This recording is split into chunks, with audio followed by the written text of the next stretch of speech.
یہ gold Smith جس نے دادا عمران خان ایک ابھرتی ہوئی شے تھا، امیدیں وابستہ ہو رہی تھی، پہلے ہی سے ایک ہیرو کی شکل میں تھا، وہ اسلام کی بات کرنے چلا تھا، وہ اپنے کلچر کی بات کرنے چلا تھا۔ گولڈ سمتھ 5 کروڑ پاؤنڈ تو پہلی سلامی ملنے والی ہے، یہ قیمت کس سے کی دی جا رہی ہے؟ غور کیجئے، اگر وہ سارا سازشی کردار جو یہود کا ہے وہ سامنے ہو تو ہر شے آپ کے سامنے بالکل ٹرانسپیرنٹ نظر آئے گی، آپ دیکھ سکتے ہیں کہ اصل میں ہو کیا رہا ہے، جس کا شکار ابھی آپ کا عمران خان بھی ہو گیا ہے۔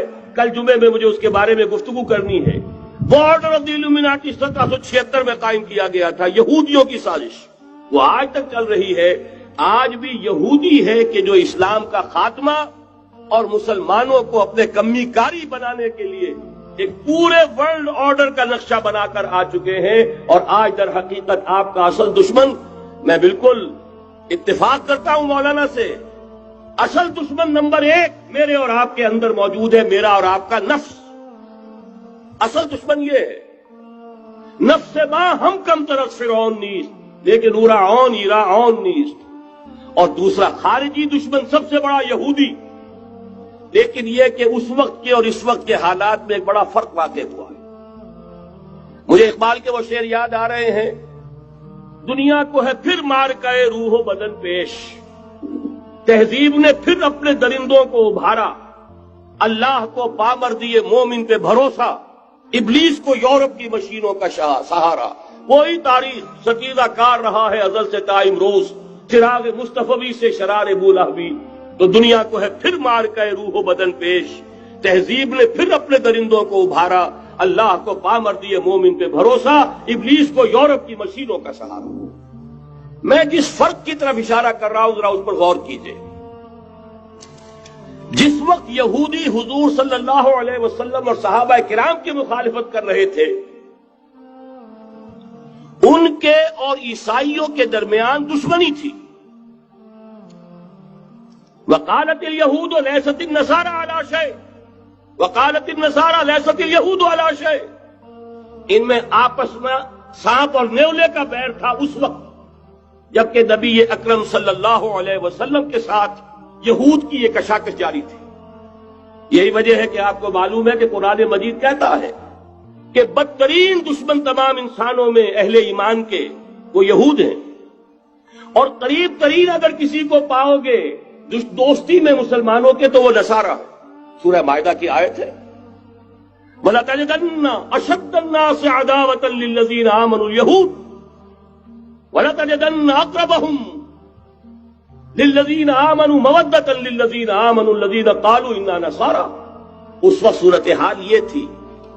آج زمین و آسمان کا فرق واقع ہو چکا ہے، آج یہودی عیسائی پر مسلط ہو چکا، یہودیوں نے پورا عالم عیسائیت فتح کر لیا، آج پورا عالم عیسائیت یہودیت کا اعلی کار بن چکا ہے۔ چنانچہ پہلے تو ایک ہی بات تھی، یہ تو تقریباً 300-400 سال قبل ہو چکا، کہ west white Anglo Saxon Protestants یہ تو اعلی کار بن گئے تھے آج سے صدیوں پہلے، انہی کے ذریعے سے یورپ کے اندر انہوں نے سود کی اجازت حاصل کی، انہی کے ذریعے سے یہ ساری فحاشی اور یہ ساری عریانی کا جو بازار گرم کیا، یہ در حقیقت آزاد خیالی، لبرلزم، حریت فکر، حریت عمل، میں آزاد ہوں، میں ننگا جانا چاہتا ہوں بازار میں، آپ کون ہوتے روکنے والے؟ آپ اپنی آنکھیں بند کر لیں، ہم آزاد ہیں، ہم 2 مرد ہیں، شادی کرنا چاہتے ہیں، شوہر اور بیوی کی حیثیت سے رہنا چاہتے ہیں، آپ کون اعتراض کرنے والے؟ یہ سارا یہود کی سازش، اور آپ کو معلوم ہونا چاہیے جب تک پوپ کا کنٹرول تھا یورپ پر، یعنی ابھی کیتھولک جو عیسائیت ہے وہ غالب تھی، اس وقت تک پورے یورپ میں سود حرام تھا، کہیں انٹرسٹ کا کاروبار نہیں ہو سکتا تھا۔ یہ پروٹیسٹنٹس کے ذریعے سے اس کی اجازت حاصل کی، نتیجہ یہ نکلا، علامہ اقبال شاعر مشرق اس صدی کے آغاز میں گیا تھا یورپ، اور وہاں جا کر اس نے دیکھ لیا تھا فرنگ کی رگے جہاں پنجے یہود میں ہے۔ معاشی اعتبار سے یہودیوں نے پورے یورپ کے اوپر اپنا تسلط قائم کر لیا تھا، اور یہ یہودی کون تھے؟ روتھ چائلڈز، گولڈ سمتھس، بہرحال مجھے جو دوسری بات کہنی تھی وہ یہ کہ یریدون لیطفئوا نور اللہ بافواہہم، اس وقت بھی یہودی تھا، آج بھی یہودی ہے، لیکن فرق یہ واقع ہوا ہے کہ اس وقت یہودی کے کنٹرول میں عیسائی نہیں تھے، بلکہ 1200 برس تک یہودیوں کے اوپر ظلم و ستم بلکہ ہوتا رہا عیسائیوں کے ہاتھوں. پورے یورپ میں پرسیکیوٹڈ تھے. انہیں اگر کہیں سہارا ملا مسلمانوں کے ذریعے سے اسپین میں ملا ہے. بن گوریان نے خود لکھا اپنی کتاب میں کہ ڈیورنگ دی ڈائسپورا، یہ ہمارا جو انتشار کا دور ہے 70 عیسوی سے جو شروع ہوا تھا، اس ڈائسپورا کے دوران our golden period is the period of Muslim Spain.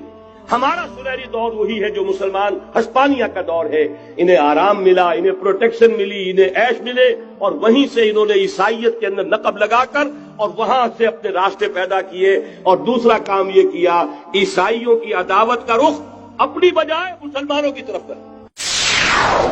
یا رب فاجمعنی بكل الصحب والأحباب واكتب لنا أن ندخل الجنات بالريان.